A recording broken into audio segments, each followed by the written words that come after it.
Good morning.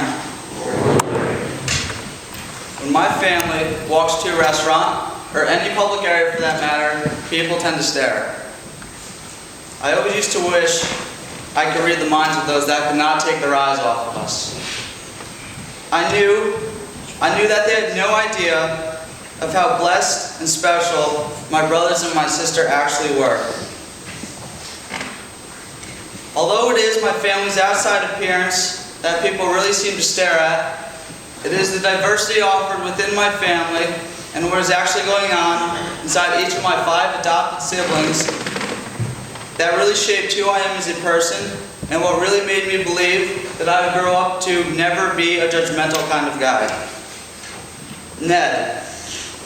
Ned is my older brother, who is one of the most caring people I know. And it just so happens to be, he was diagnosed with schizophrenia and bipolar. McKenna is my brother, who is a year younger than me. He is 6 feet tall, and African American, and autistic. Mairead is my only sister. She is also African American, and I absolutely consider her one of my best friends. Then there's Niall. Niall is my 12-year-old brother, who I could easily say has overcome more than any person I've ever met. He is bipolar, he's cognitively delayed, and he has cerebral palsy. And to give an example of what cerebral palsy can do to one, is it makes Niall feel as if he has 5 pairs of gloves on at all times. Last but not least is little Ian. This is kind of sad. Ian has fetal alcohol syndrome, which distorts bone structure and causes severe brain damage. And this is all from the stupid birth mother that thought she could drink and do drugs while pregnant. So, I tell you all this to first help you learn a little bit about the wonderful family in which God has placed me in, but more importantly, to further explain how growing up surrounded by special needs children helped me understand the importance of investing in people, being open to their differences, and not judging them too quickly, like I always used to think the people sitting at the restaurants did to us. But I was wrong. I was definitely not as open to people as I thought. It was the middle of freshman year when the new guy came on campus.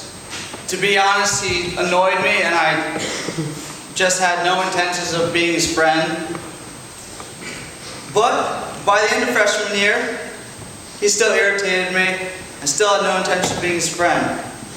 And since I remembered him as one I did not like from the previous year, I continued to think this way throughout the beginning of sophomore year. He even lived right down the hall from me, which bugged me even more. Then later in the year, on one particular week, I noticed I was getting a little bit more work done each night. My getting more work done continued into the next week. The dorm was quiet. Something was missing. But what? Then it came to me. It was my annoying neighbor. I was like, finally, I thought he was gone. He was out of here. I didn't need to deal with him anymore.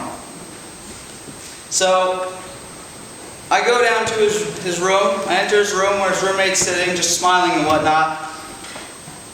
And I ask him what had happened. A few minutes and questions later, I exited the room without the smile with which I had entered the room with, and I went right to my chair to think about what I just heard. He almost died. I was shocked. This is where everything I thought about this kid completely changed.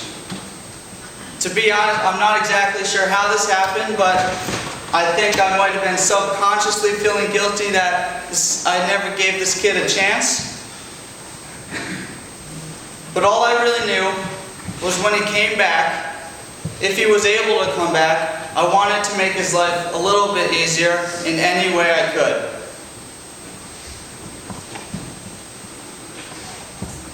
So, when he came back, if he was able to come back, I was going to try to help him out just by being nice. I was going to give him the opportunity that everybody wants from everybody else. What I'm talking about is the fact that you all want people to be nice to you. You want people to invest in you. So, when he came back, not to mention, thank God he was able to come back, I opened up to him, and long story short, he, being my complete opposite, is now one of my best friends, if not my best friend. Now, if I was to have remained so narrow-minded, I would have missed out on so much. I've gotten to know his family to the point where I consider them my family. This summer I went on a 13-hour road trip to Ohio, see a few colleges with them. They took me to see the coolest thing I've ever seen, which was an Ironman race, in which his dad participated in. I spent a late night in the hospital, etc. As much as I like to think I offer him and his family a lot, they offer me 100 times more. Overall, I feel so lucky to have gotten this opportunity to know this kid and his family. They have done so much for me in the little time that I've known them. He still is obnoxious, still kind of crazy, but he still is my best friend due to the fact that I had learned my lesson and realized he was more than just the annoying kid that lived down the hall. So while you're here, be open to different kinds of people. Don't miss out on this wonderful opportunity that in our case TP is giving us by letting yourself be closed-minded. Thank you. Have a good day.